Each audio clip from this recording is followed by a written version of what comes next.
end here. All right. So you're here for baseball on the Erie Canal, and we are so excited to be able to offer this fantastic program. Derrick Pratt is the museum educator at the Erie Canal Museum in Syracuse, New York. He's a native of Chittenango. He received a degree in social studies education from SUNY Cortland and is presently pursuing a master's in museum studies from Syracuse University. And prior to his work at the Erie Canal Museum, Derrick served as a director of programs at Chittenango Landing Canal Boat Museum for 3 years. He is the host of the Erie Canal Museum's Quarantine Coffee Hour and also star of Cooking on the Canal. He's an avid fan of the New York Mets, if you can't already tell, or anyone playing against the Yankees. So in the comments section, you can ask questions during this program. And with that, I'm going to let Derrick take you on the wonderful adventure along the Erie Canal and baseball history. And off to you, Derrick. Yeah. All right. Thanks, David. I'm really excited for this. Thanks for having me on. And we look forward to when you're on our quarantine coffee hour, the 16th. But let's get down to baseball, shall we? As you can see, the name of this talk is the center of it all, which I will make clear why that is going forward. We're going to look primarily at professional baseball in the 19th century on the Canal Corridor. Pretty much every community in the 19th century had its own baseball team, of course, but if I was going to do a history on everything, I would just be giving you the names of like the 8 teams that played in like Canastota and the 8 teams that played in Fairport and stuff. So we're going to focus on professional baseball for the most part, and mostly the major leagues.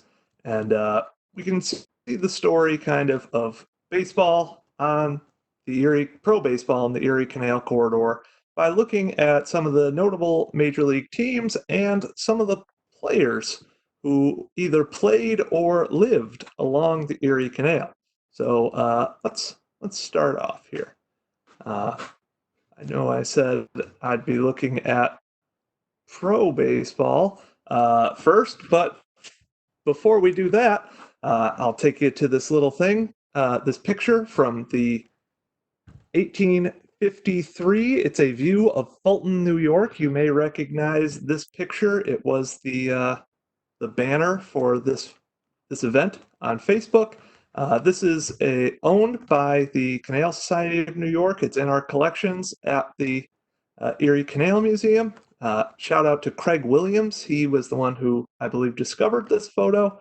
And it shows the nice booming town, booming canal town of Fulton, New York, which is, of course, on the Oswego Canal.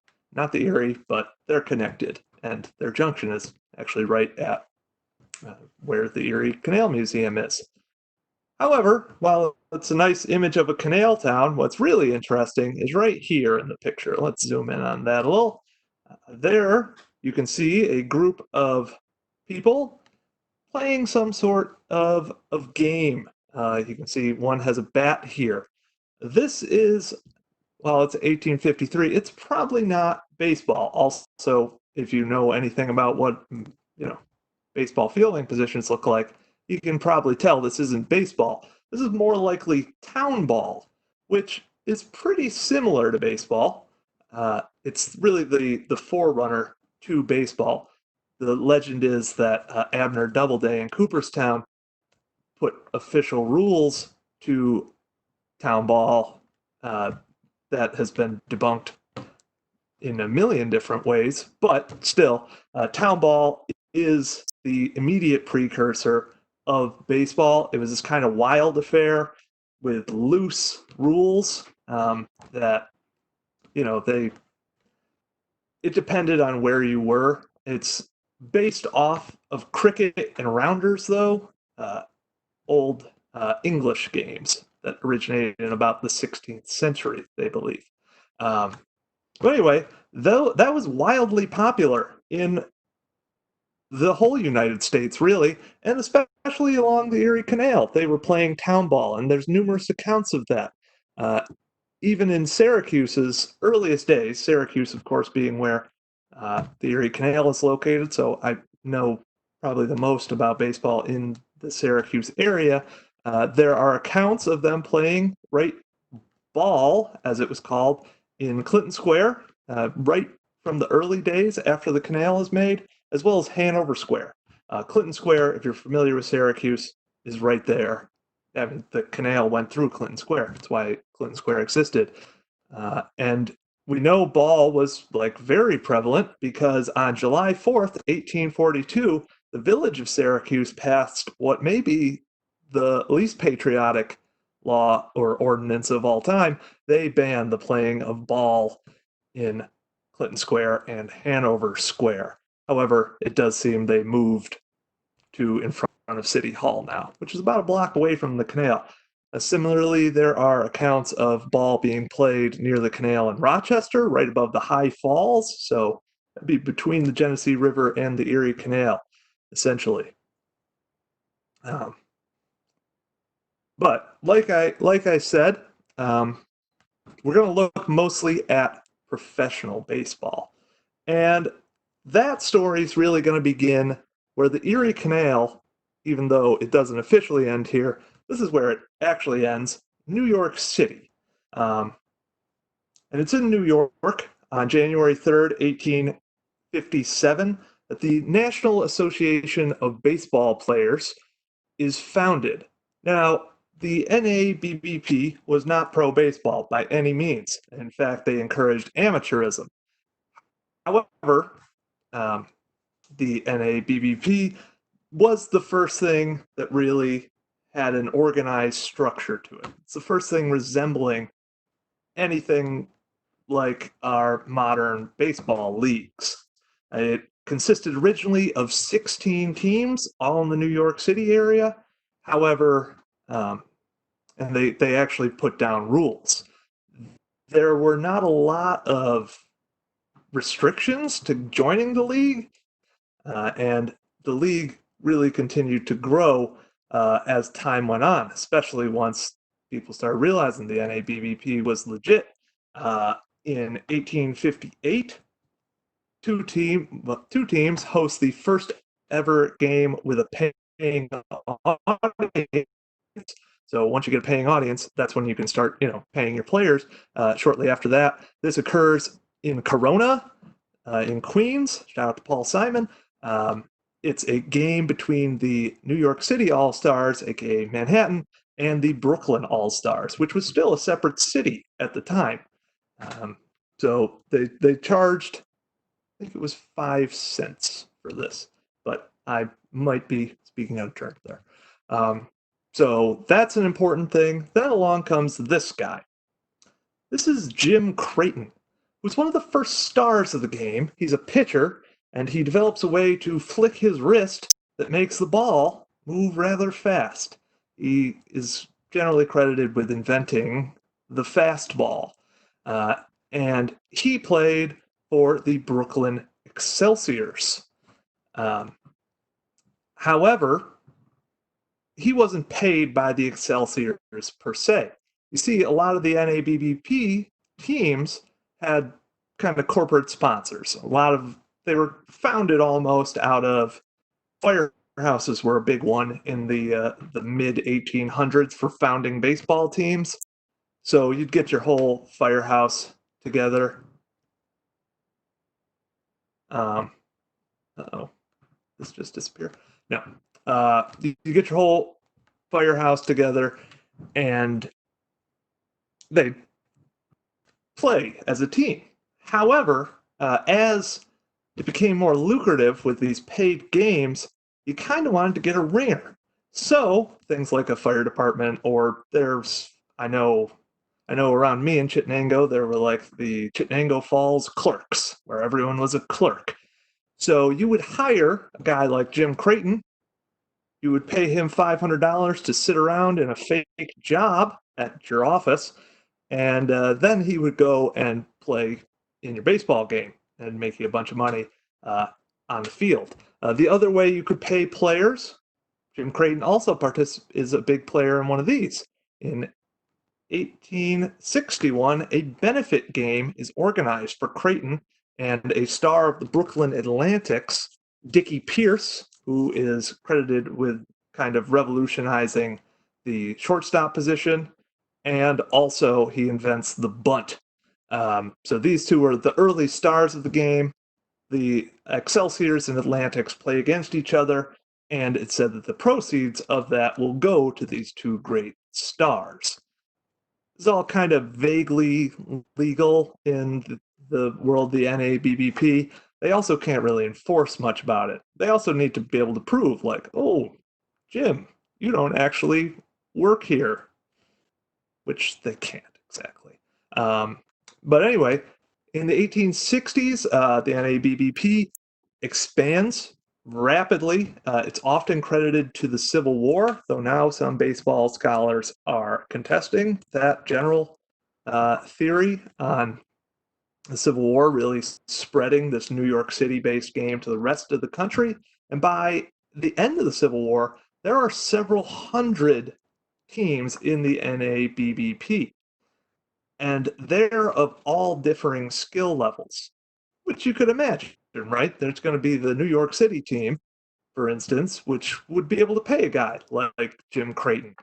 Incidentally, unfortunately, Creighton would die in 1862 in a game he was really doing a great job playing in. He hit a home run so hard, though, that he gave himself a hernia, which killed him a few days later in a sad little tale from the early days of baseball. But anyway, um, a large team could pay someone, and if they're competing against, let's say, I don't know, Amsterdam, since that's near you guys, if the Amsterdam NABBP team plays, they're going to get killed. And also, eventually it gets up to 600 teams are in this league. That's just unwieldy for a league. To try to even things out, though, the association bans paying players. However, that's generally ignored by everyone. And since they can't do anything to enforce that, the ban is lifted in 1868. Also, there is a court case against them uh, for this ban that they lose. So all that happens. That sets up the legendary 1869 season of the Cincinnati Red Stockings. And trust me, this will relate to the Erie Canal soon. But before we get there, in 1868, the Red Stockings lose a close game to the Washington Nationals, not in any relation to the World Series champions and great rivals of my beloved New York Mets. This is a totally different Nationals. However, the Red Stockings lose that game. Both teams have some professional players, but the manager for the Red Stockings, Harry Wright, gets it in his mind next season they are going to just they're going to pay all their players. It's revolutionary. They will be the first team with a starting nine of paid players. Um, Also, lucky for Harry Wright, their star player is his brother. Um, and they're going to kick off the year. Well, first they start out in Cincinnati playing, have some teams come. They don't lose a game in Cincinnati. Then, June 1869, they're going to head out on their grand East Coast tour. And they start that tour. Here's where the Erie Canal begins. Their first team they play is Buffalo, and they move along the entire route of the canal. Um, First playing in Buffalo, then Rochester, Troy, and Albany. They win all those games. They win all their games on the East Coast. And it's after that tour, they go back to Cincinnati. The team on this little leg of the Erie Canal that had most problems was Troy, the Troy Haymakers. And on August 26th, the Haymakers come to Cincinnati. Uh, Allegedly, there was a lot of gambling going on before the game, especially on the Troy side. specifically by their owner and manager, betting on Troy to win, though. Their regular Pete Roses out in Troy, I guess. Um, so they bet to win, apparently. That's obviously alleged. There was no specific evidence of it, but some of the details coming up kind of point to that. At the bottom of the fifth, they are tied 17-17, and they start out the sixth inning. The first batter, it's a tip. It's a foul tip. And in the rules of the time, if you caught a ball after one bounce, the person was out, even if the ball landed in foul territory. The Cincinnati batter hits a foul tip, and the catcher of Troy believed he had made a catch on one hop. But the umpire thought differently and said it had bounced twice, so the guy wasn't out. This wouldn't be a huge deal back then. It was no doubt a kind of spur of the moment thing. No one had any idea what instant replay was, you know. But the manager and even the owner of the Troy Haymakers stormed the field, stopped play, tied again, 17-17, and they argue, keep arguing, and eventually tell their team to leave the field. It's possible they wanted to stall long enough for the sun to go down so the game would be called. The thought is they might have wanted to at least tie so then they wouldn't lose all their money in a bet, because Cincinnati was famous for their late inning comebacks. The umpire at the time called this a forfeit by Troy and gave the win to Cincinnati. I am sorry, I do not know the Rochester team's name off the top of my head. But anyway, the NABBP is going to rule, though, against the umpire and declares the game a tie, thus making this tie by the Troy Haymakers right at the eastern terminus of the Erie Canal the only blemish on the 1869 Cincinnati Red Stockings record, which is pretty impressive. And they will not lose another game. Nicholas Cross asks if the teams traveled by boat to get to the games. We don't have any evidence of that. It's most likely they were taking railroads at the time. Remember, the railroad runs pretty much parallel to the Erie Canal at all points. Though I would imagine, and we are going to see some instances of canal boat travel later on in this presentation, I would think that some of the New York teams, especially the close ones, could have taken canal boats, but I do not have evidence of that. But anyway, back to the Red Stockings. They're going to go undefeated in 1869, become legendary. The 69 Red Stockings are in the Hall of Fame as a team. They were inducted in, and they won't lose until June 14th, 1870, where they're going to go to the real end of the canal system, New York, and lose to the Brooklyn Atlantics in the first ever extra innings game, 8-7. And after that, they prove Meadowlark Lemon right that nobody likes a loser, and people stop coming to Cincinnati Red Stockings games, and they are forced to move to Boston, where they become the Boston Red Stockings. If we were live, I would probably ask, who do you think the Boston Red Stockings became? No, actually, we've got a chat here. Most people say the Red Sox. They actually they are now the Boston Braves. I mean, not the Boston Braves, the Atlanta Braves, who played in Boston for a while. And honestly, 3 MLB teams claim heritage from the Cincinnati Red Stockings, the Cincinnati Reds, the Atlanta Braves, and the Red Sox got their name from them. Moving on, though. So now we've got real professional baseball. With a paid team, a bunch of other teams follow in 1870. The National Association of Baseball Players doesn't cut it anymore. A new thing needs to be made for um, for professional baseball players. So the National Association of Professional Baseball Players is made, also known as the NA. This is a bit stricter than the National Association of Baseball Players, but it's not that great. But this league does include the Troy Unions as one of its founding teams. However,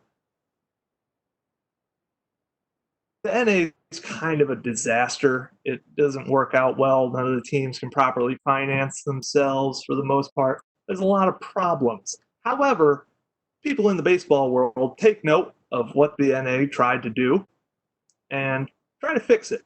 Notably, a former pitcher for the Boston Red Stockings, A.G. Spalding, who you might know as the founder of the Spalding Athletic brand, he forms, in part, the National League of Professional Baseball Clubs, which is still the National League, the NL, that we know today. Let's go Mets. They were champions of it a few years ago.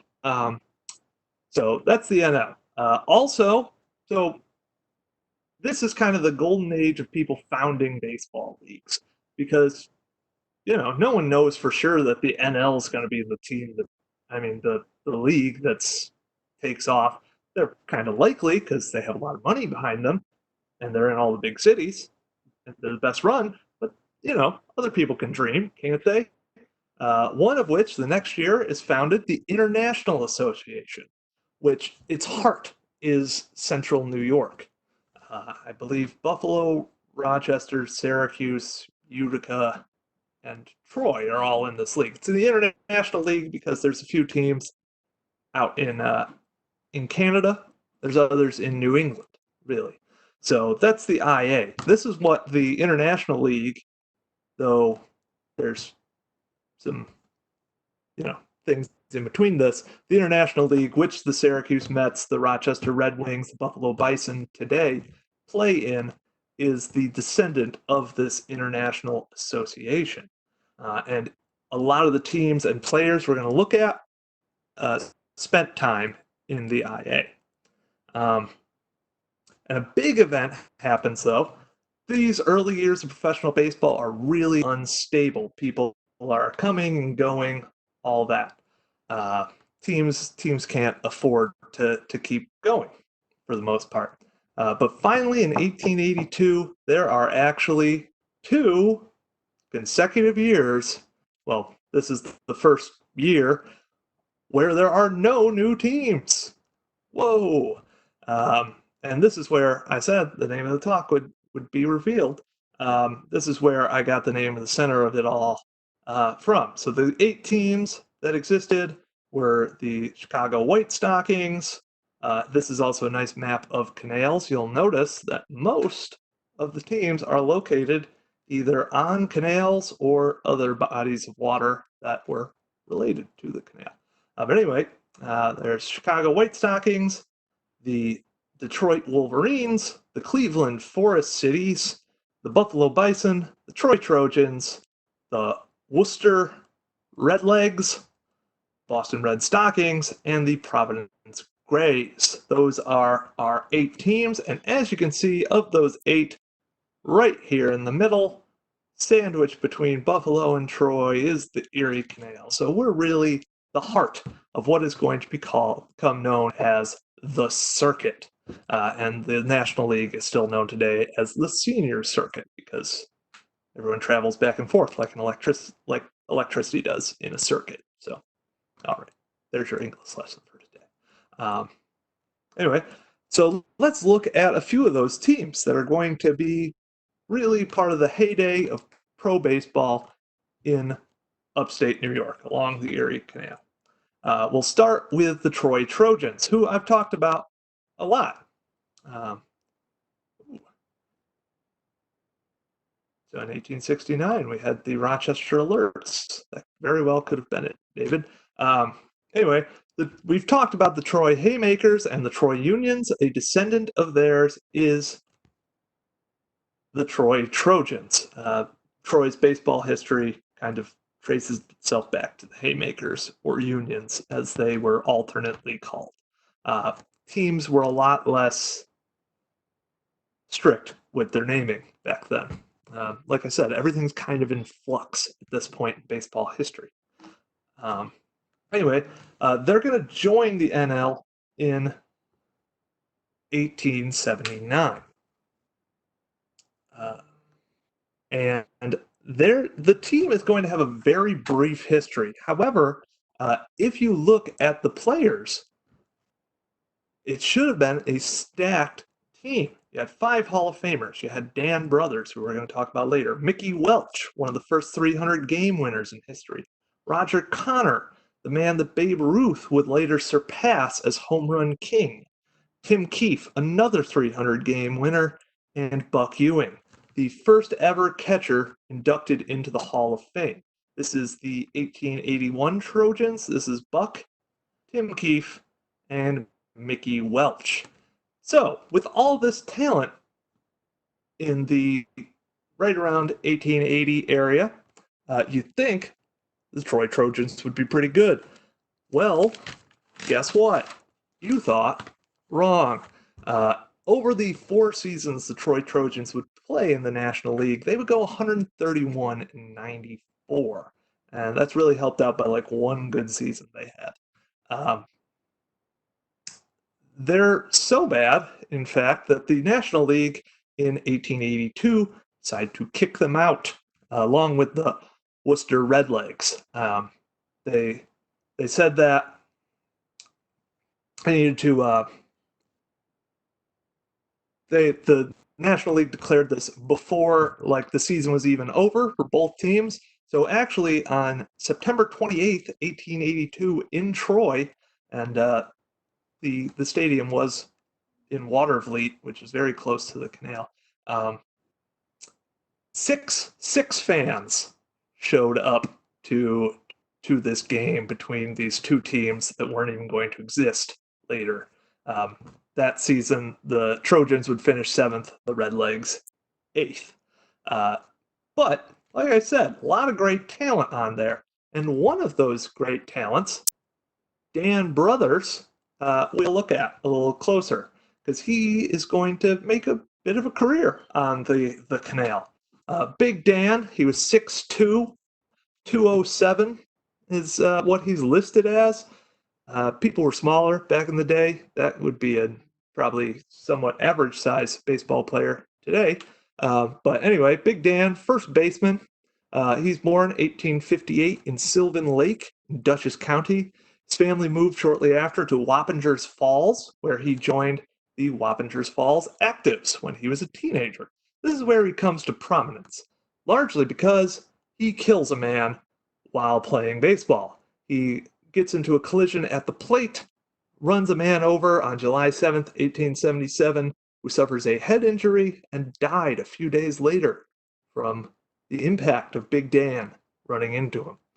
Shortly after this, that the somewhat local Troy Trojans pick him up in 1879, and they keep him on the team till 1880. However, they misuse Big Dan. They tried to get him to pitch instead of play first base. Did not go well. He, at one point, lost a game 17-0. And he gets dropped by the Troy Trojans. That's kind of the fault of the Troy Trojans. They had all these Hall of Famers, but too soon. They were all a bunch of young guys. So he plays for about a season, well, for the next half of the 1880 season in Rochester with one of their more semi-pro teams. Sorry, I don't know the name of that one. And he makes a big enough impression as a hitter that the Buffalo Bison pick him up in 1881. And he is going to be the star of the Bison as the kind of head of what's known as the Big Four.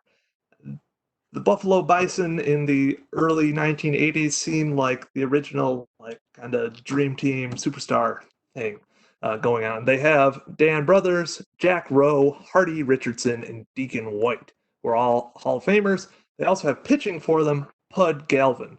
But like a lot of those kind of dream teams, they never can reach the top and win anything. Um, there's one really impressive season, the 1883 season, where Dan Brothers is going to win the batting title. Pud Galvin will win 46 games.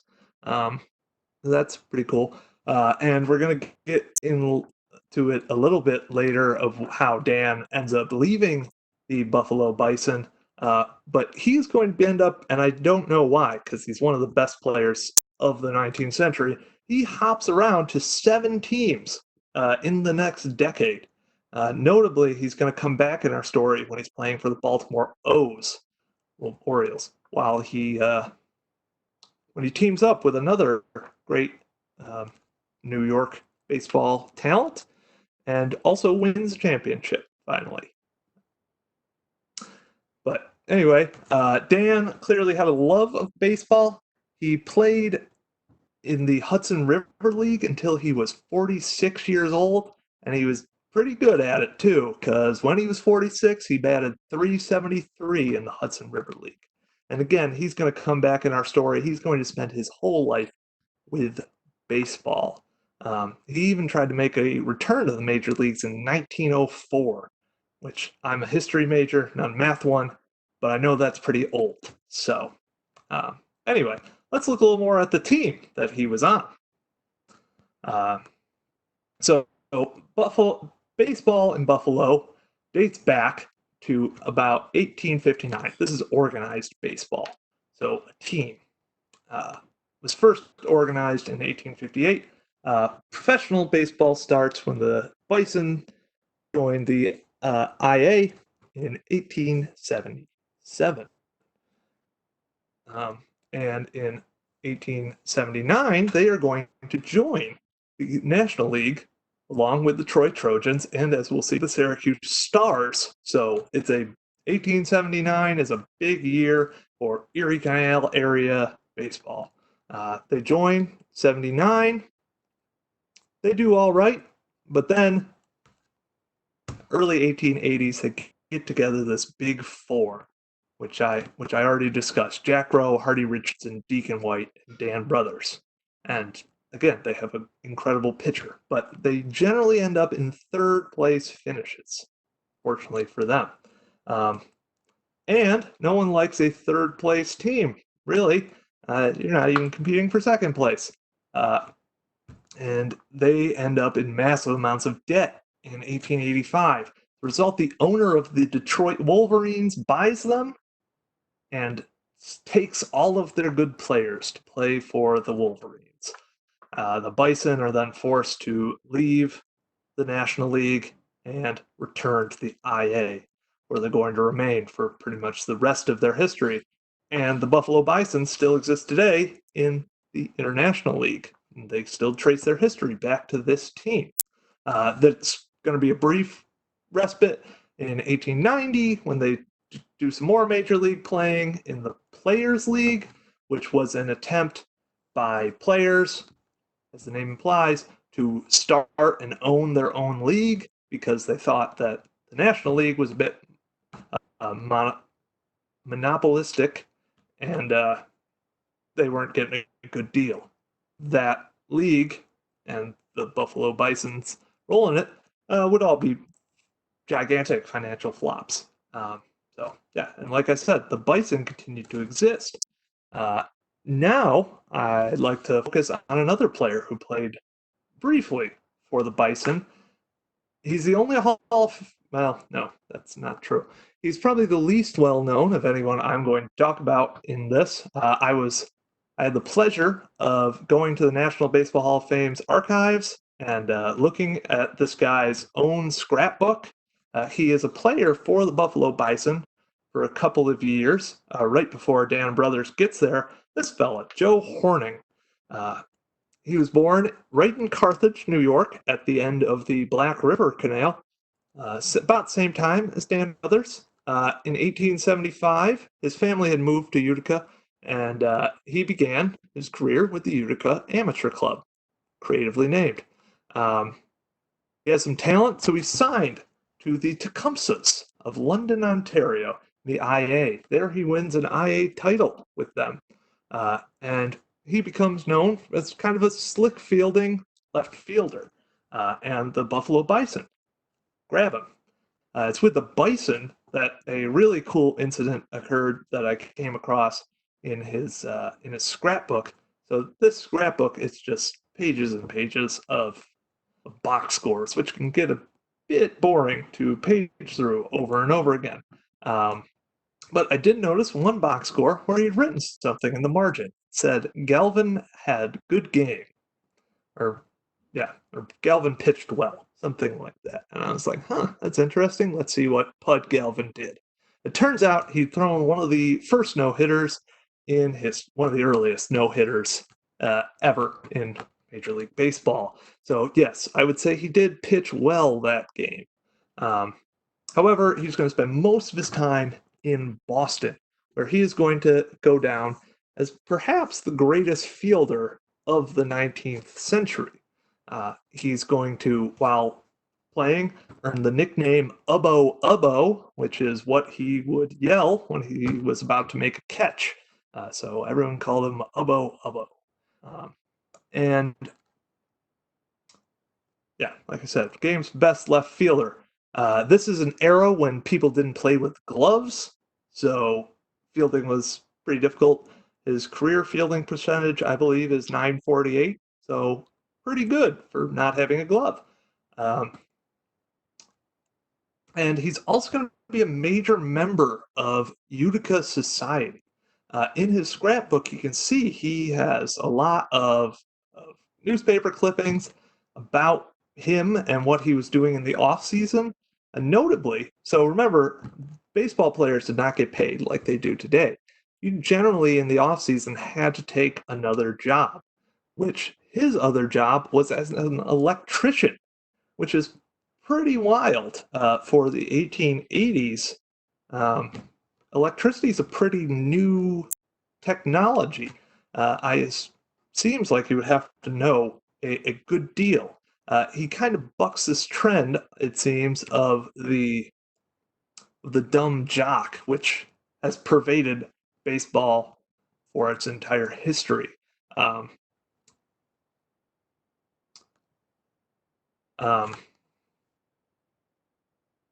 yeah, so he does that. He's also, based on his things, he was fluent in German. Based on the last name Horning, that's not that big of a surprise. He was probably, his parents may very well have been German immigrants, and he was a member of the German chorus in Utica. So lots of cool things with him. However, now we're going to look at a teammate of his in Boston, who, while I said Joe Horning kind of bucks this trend of the dumb kind of working class baseball player who are these rough, rowdy fellas. Um, this is a guy who's totally opposite of that, but is far more well known than Mr. Horning is, and that is Mike King Kelly, seen here. Kelly's born in Troy. That's how he relates to our story, primarily. Born in Troy. However, he moves pretty soon. He's born to Irish immigrants. They move to New Jersey in search of uh, greener pastures down there, which is where he is raised for the most part. And he spends his early career in the NA and then starts on the IA. So he would have been traveling up and down the Erie Canal corridor there in the IA. However, he's going to play the majority of his career with the Chicago White Stockings. That's where he's going to become really a star, and also with what was by then the Boston Bean Eaters. And he is the game's one of its first great innovators and really its first superstar. He's going to get a $10,000 contract. They're actually going to call him like $10,000 man. And he's going to be a sensation. He's a really tricky player. He develops a patent slide, the hook slide, which baseball historians believe must have been different than the average slide that we know today and was revolutionary. He went feet first, and it inspired the song Slide Kelly Slide, which, due to the recent advent of the phonograph at the time, became America's first really ever pop #1 hit, if you will. So he does that. He's also a hard living man. Like I said, he is different from Joe Horning. He's kind of what everyone expects a baseball player to be. You can see that rakish mustache he has. He's also a hard drinker, womanizer.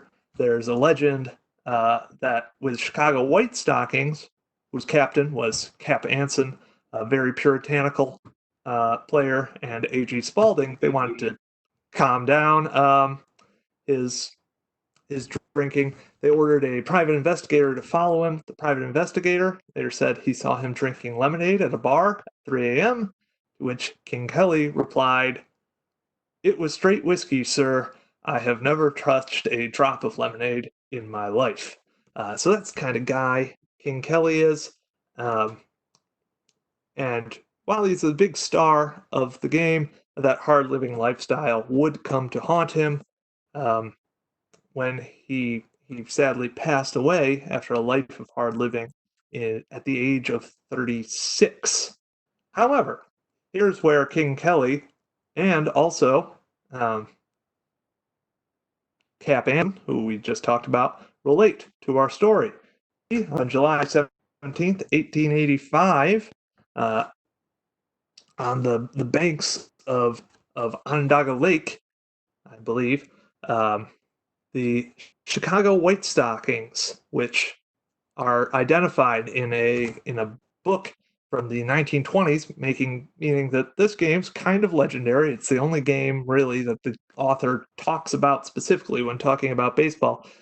The Syracuse Stars beat Cap Anson's White Stockings, and I bring Cap Anson into the story now because he's going to play another role in a prominent Syracuse Stars life, and he's really the superstar of the game. There's King Kelly and there's Cap Anson. Uh, Cap Anson's one of the first people ever inducted into the Hall of Fame, and it's huge news for Syracuse. It's remembered in the city for, like I said, another at least 50 years that they were beating the White Stockings. That would be, if the Chicago Sox came now to New York and to Syracuse and lost to the Syracuse Mets. It would be unexpected.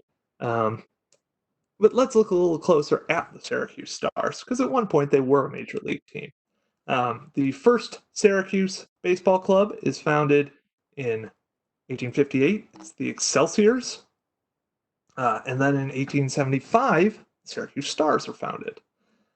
Also in 75, the Stars are going to come into contact at a water town that's up in northern New York um, baseball tournament with the curveball, which totally destroys them. They've never seen a curveball in their lives, apparently. However, one of the players, Henry McCormick, or Harry McCormick, who's a Irish laborer in Syracuse for the most part.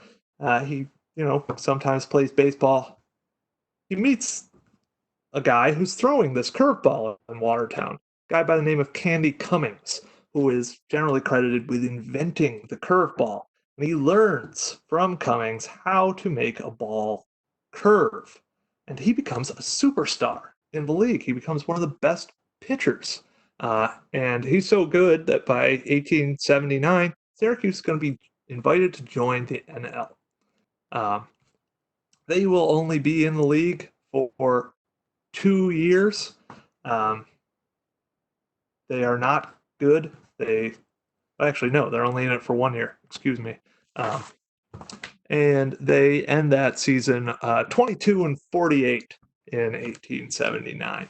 So they're right back to the IA, but back there, they get right back to their winning ways. And in 1888, they have their big win. They win the International League title, with a team that is really a fascinating one, and we'll look a little closer. This is the next year's team, the 1889 Syracuse Stars. So a lot of the same players. Um, they're going to join the American Association in 1890. That was an alternate major league. That's they're only there for 1 year too. Doesn't go well. Like I said, we were going to have evidence of boats in here. The Stars play at Lakeside Park, which is on the shore of Onondaga Lake, which is now a part of the canal system. Back at this time, there was a route to get from the Erie Canal into Onondaga Lake as well, and a man by the name of Halley owned a packet boat that went directly from Clinton Square to Lakeside Park on game days. That was his big thing. He'd take you on a steamboat up to Lakeside Park. So that's exciting. There was also a trolley car that ran directly there as well. And the Syracuse Stars have a fun, rich history of cool players like Bad Bill Egan, who was a fan favorite, even though he wasn't particularly good at baseball. And he's really mysterious for baseball historians. No one even knows what hand he threw or batted with. There's Ed Dundon, who's on that 88 team. Ed was a deaf mute, and he was a pitcher, and an ace pitcher at that. And then there was Dick Higham, who was a manager for the Syracuse Stars at one point, and he is notable as the only umpire to ever receive a lifetime ban from Major League Baseball because he gambled on some of the games he umpired. How are we doing time-wise? Okay. Hurry up. But the most interesting player possibly to ever play for the Syracuse Stars was this fellow. You may notice he looks a bit different than some of the other ones. I'll move over here. You can see it a bit better. This is Moses Fleetwood Walker, who, as you can see, is an African American. The 1888 Syracuse Stars would, in fact, have two African American players, Moses Fleetwood Walker and a pitcher by the name of Bob Higgins. And they actually, it's not the first, but Moses Fleetwood Walker is part of the first ever pitcher-catcher duo of African Americans. That was a bit earlier in his career, and he's going to be part of another one here. Like I said, Fleetwood Walker is a catcher. Let's look at him. He's about the same age as most of the other guys we've looked at. Very well educated. In addition to playing for Oberlin College and the University of Michigan, he also attended, obviously, and he studied philosophy there. So Moses Fleetwood Walker, again, is bucking this kind of trend of the dumb working class baseball player, if you will. And a large part of that would be because to break into baseball as an African American at this time, you need to prove yourself and your worth more than the average baseball player who was white would have had to, sadly. So anyway, Moses Fleetwood Walker, though, is very important in baseball history. In 1883, he signs with the Toledo Mud Hens, who are a minor league team at the time. However, the Blue Stockings are going... Oh, I said the Mud Hens, didn't I? The Blue Stockings are going to join in 1884 the American Association, which is the other competing major league at the time, making him, though research has shown that one other black man had played in Major League Baseball before Moses Fleetwood Walker, but that man had kind of that man had pretended to be white, and he only got one at bat. So Moses Fleetwood Walker is often still recognized as the first African American baseball player in the major leagues. He's one of a handful that are able to play in the 1880s. However, it's in 1884 that we're going to meet Cap Anson again. Um, the Blue Stockings are supposed to play Anson's White Stockings. However, Cap Anson said he would refuse to play against a team with a black man on it. So that kind of ends Fleetwood Walker's career. I believe they did get past that point for one game, but in the major leagues, Cap Anson's a huge draw, so they Fleetwood Walker only plays that one season. He's kind of forced out of the AA, and a few years later, Major League Baseball is going to enter into what is known as the Gentleman's Agreement, which banned, uh, at least the owners all agreed, they would not hire black baseball players, which of course would not be broken until Jackie Robinson broke the color barrier again in 1946. However, that doesn't end Fleetwood Walker's career. In 1888, he joins the Stars as kind of a savvy vet. He's, in some accounts I've seen, given credit for really helping to lead the team. And he becomes popular with both his teammates and the fans, which is pretty impressive for the 1880s. And most of Moses Fleetwood Walker's career, there's a lot of racist incidents from fans and players, both his own teammates and opposing teammates. However, even though he helps lead them to the 1888 championship, he's starting to get old and not producing as well as others could. And like I said, there's kind of a double standard for white players and black players. So in 1888, they released Moses Fleetwood Walker. However, he continues living in Syracuse, and he works with an FSU professor on an exploding artillery shell. He actually improves the professor's design, gets a patent. He's going to have 4 patents in his life.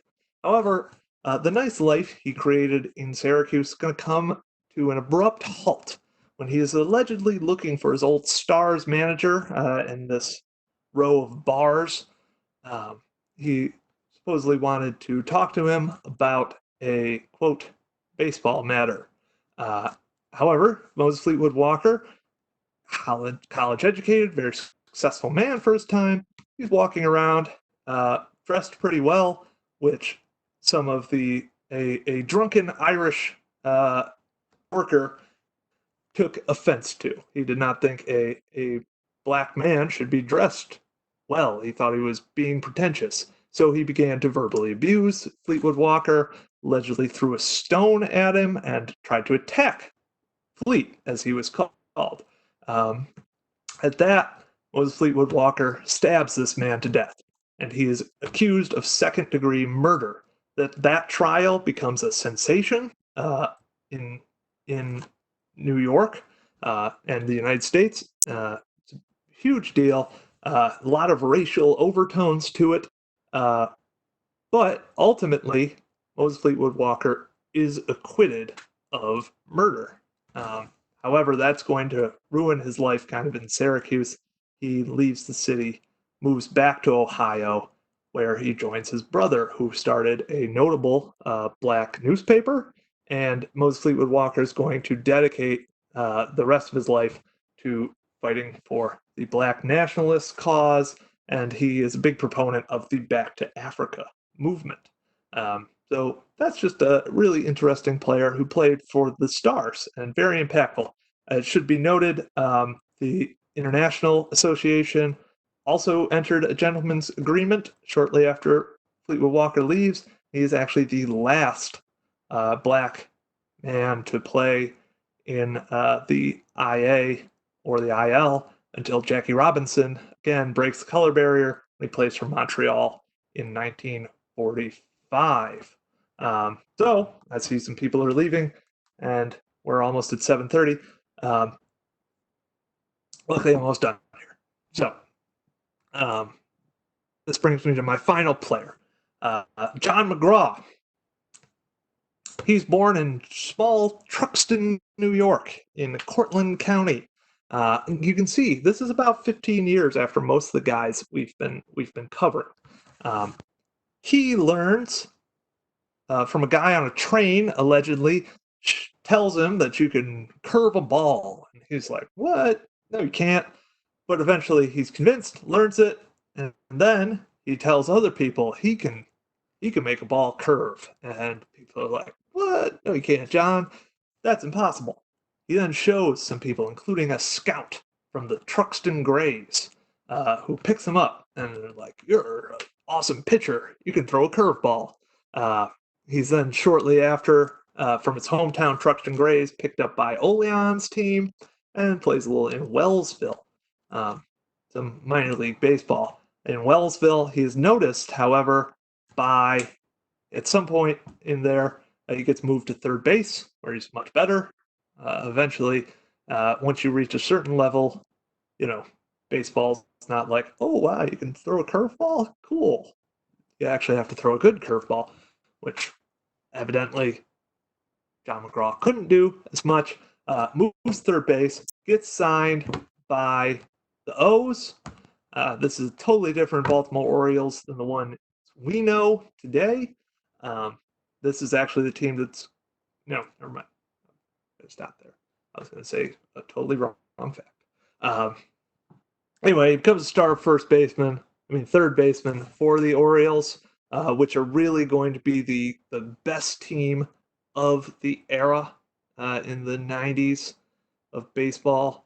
They revolutionized baseball, largely thanks to John McGraw, who is a natural leader and really helps to make what we know as small ball concepts popular. He's teamed up with Wee Willie Keeler, Huey Jennings, and Dan Brothers is here we go. Dan Brothers is back at first base. Wee Willie Keeler, famous for saying "hit it where they ain't." Well, he and McGraw really team up for the hit and run. They don't invent it, but they popularize the tactic. McGraw is also quite the trickster. He regularly grabbed people's belts at third base to keep them from getting home. All that. So anyway, he becomes really successful there. Eventually, he gets hired by the New York Giants to be their manager, where he becomes the winningest manager in National League history with the Giants. It's also with the Giants, he had developed with the Orioles a good friendship with Dan Brothers, who we talked about before. Remember I said in 1904, Brothers is going to make a quick return to the majors, and doesn't go well, but that's because his friend John McGraw offers him that. Following his retirement from baseball, McGraw is going to hire Dan Brothers to be the groundskeeper and gatekeeper at the Polo Grounds where the Giants play. But anyway, McGraw represents a new era of baseball, the modern era, more or less. He does away, kind of, with this baseball that, if you want to look at it in one way, was the golden age for the Erie Canal corridor in baseball. McGraw's going to make a faster game, a game that eventually will lead to heavier hitting, all that, and new tactics. It ushers in the modern era. In 1901, the American League is going to be founded, and then 2 years later, the World Series is going to happen for the first time when the Boston Americans beat the Pittsburgh Pirates.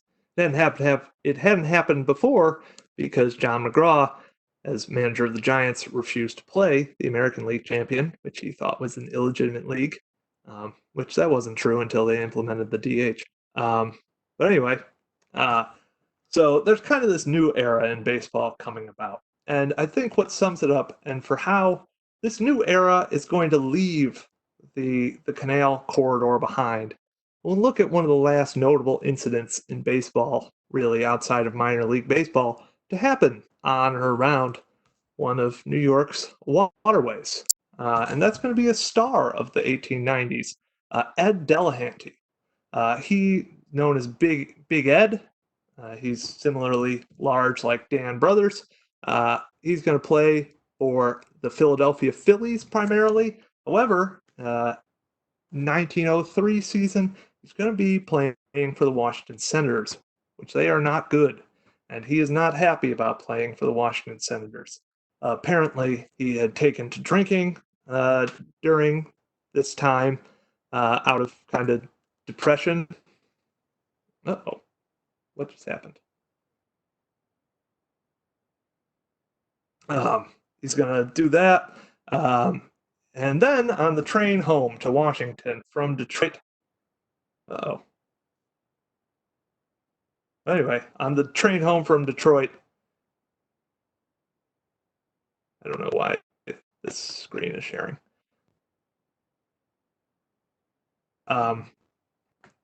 He's going to end up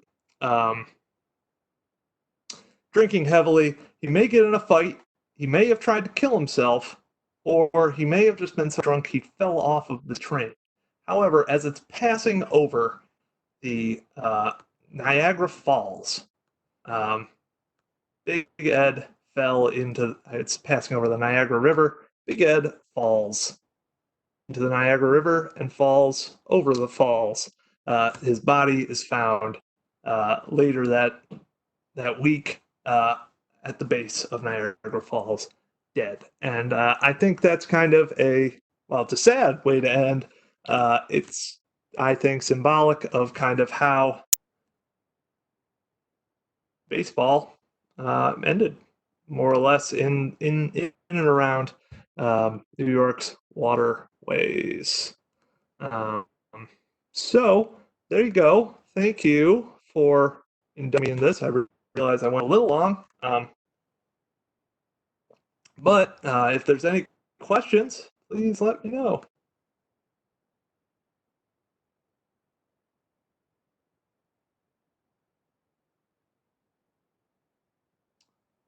And I saw someone asked where you can make a donation. I'm sure, David, you have something on your site, or you can visit the Erie Canal Museum's website. Yeah, I think it's appropriate if you want to donate to the Erie Canal Museum. You can visit their website. Derrick probably could give that. I'm assuming it's eriecanalmuseum.org. Oh, Chris Leonard brought up old Haas Radborn. I didn't mean to.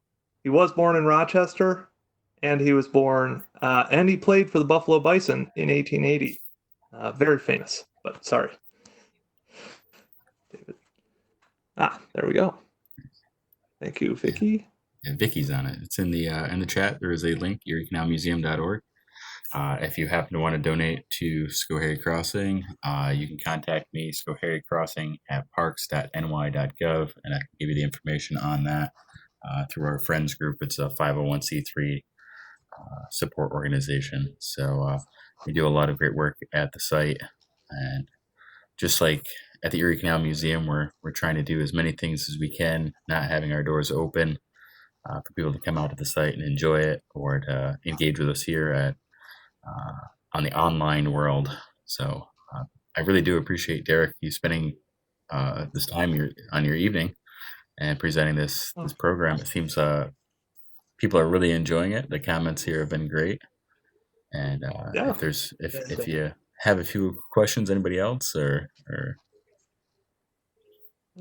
Well, thank you for having me, David. And since I'm here on this, I should, if anybody watching this knows anybody that's a big Lego fan, Erie Canal Museum and Schoharie Crossing are teaming up, promoting this big event, try to make a canal boat out of Legos or other block type things.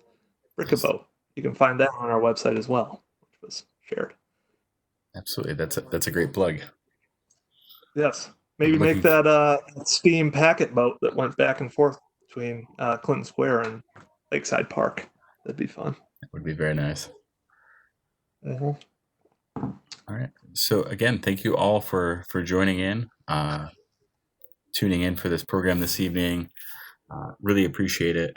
And I gave you kind of a laundry list of programs that Schoharie Crossing has coming up in the next few weeks. But as always, you can always check us out on Facebook for the most up-to-date information and events listings.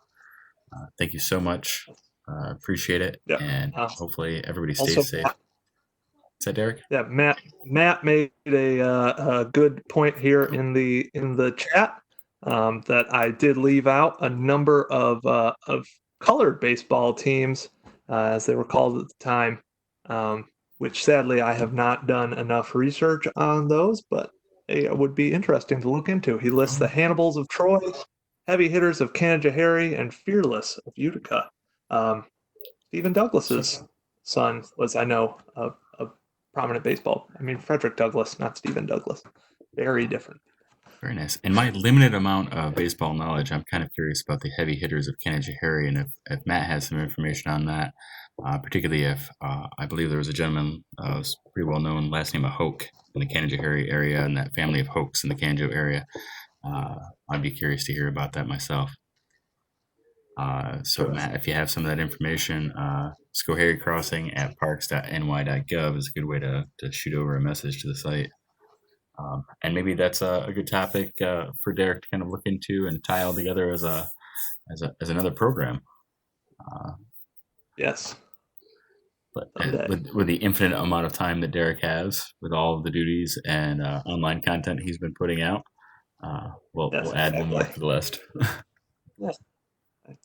Hey, whatever. What else do I do? There's no baseball on anymore, so soon.